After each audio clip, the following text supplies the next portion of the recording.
लोकसभा चुनावों के बीच दिल्ली में कांग्रेस की मुश्किलें कम होने का नाम नहीं ले रही। जिस दिन से कांग्रेस ने दिल्ली के अपने तीनों उम्मीदवारों के नाम ऐलान किए थे, उसी दिन से कई कांग्रेस कार्यकर्ता अपनी पार्टी के उम्मीदवारों का विरोध कर रहे हैं। 22 अप्रैल को भी जब दिल्ली कांग्रेस प्रदेश अध्यक्ष अरविंदर सिंह लवली तीनों प्रत्याशियों का मीडिया से परिचय करवा रहे थे, तो कांग्रेस समर्थक अपनी ही पार्टी के उत्तर पश्चिम लोकसभा सीट से उम्मीदवार रहे उदित राज को बाहरी और बीजेपी का एजेंट बताते हुए उनकी उम्मीदवारी का विरोध कर रहे थे।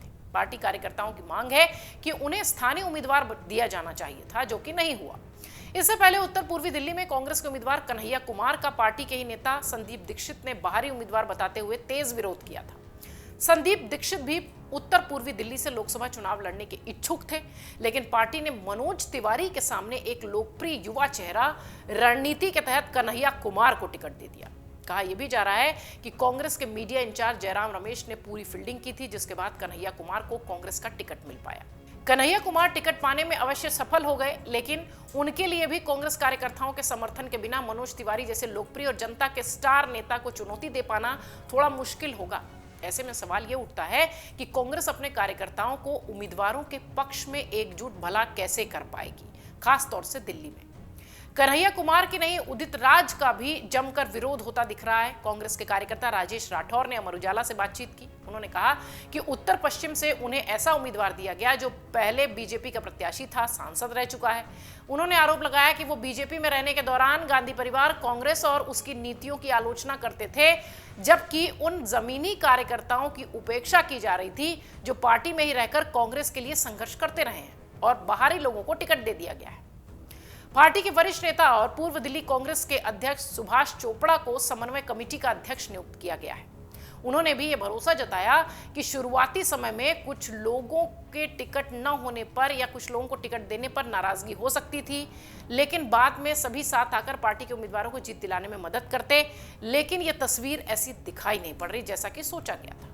सुभाष चोपड़ा ने कहा कि कांग्रेस और आम आदमी पार्टी के कार्यकर्ताओं को साथ लाने के लिए वो जल्द ही मीटिंग भी शुरू करेंगे। 3 उम्मीदवारों को जीत दिलाने का काम भी वो करेंगे। फिलहाल सोमवार को उम्मीदवारों से परिचय सम्मेलन में दिल्ली के कांग्रेस के अध्यक्ष अरविंदर सिंह लवली ने बातचीत की। उन्होंने कहा कि बड़ी पार्टी होने पर कुछ लोगों की राय अवश्य अलग हो सकती है, लेकिन वो चुनाव में सबको साथ लेकर ही उतरेंगे और जीत हासिल करेंगे। उन्होंने कहा कि चांदनी चौक से प्रत्याशी जयप्रकाश अग्रवाल पार्टी के सबसे बड़े और अनुभवी नेता हैं। चांदनी चौक की जनता से उनके व्यक्तिगत संबंध हैं। चांदनी चौक से वो अवश्य जीतेंगे। स्वयं जेपी अग्रवाल ने अपने संबोधन में कहा कि पार्टी ने उन्हें 10 बार चुनाव मैदान में उतरने का अवसर दिया है। वे चांदनी चौक के स्थानीय लोगों के लिए, व्यापारियों के लिए काम करेंगे और उनकी बात संसद में उठाएंगे।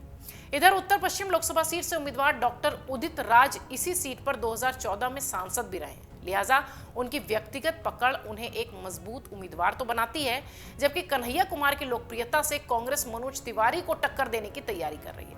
कन्हैया कुमार ने अपने चिर परिचित अंदाज में केंद्र सरकार पर तानाशाही होने का आरोप लगाया है। लगातार अपने प्रचार प्रसार में वो यही कह रहे हैं, कांग्रेस आम लोगों की आवाज है, आम लोगों की ताकत में इस बड़ी लड़ाई में जीत हासिल करनी है। ये सारी बातें वो अपने प्रचार प्रसार के दौरान कहते दिखाई पड़ रहे हैं। आपको बता दें, लोकसभा चुनाव का एक चरण पूरा हो चुका है, दूसरा चरण 26 अप्रैल को है।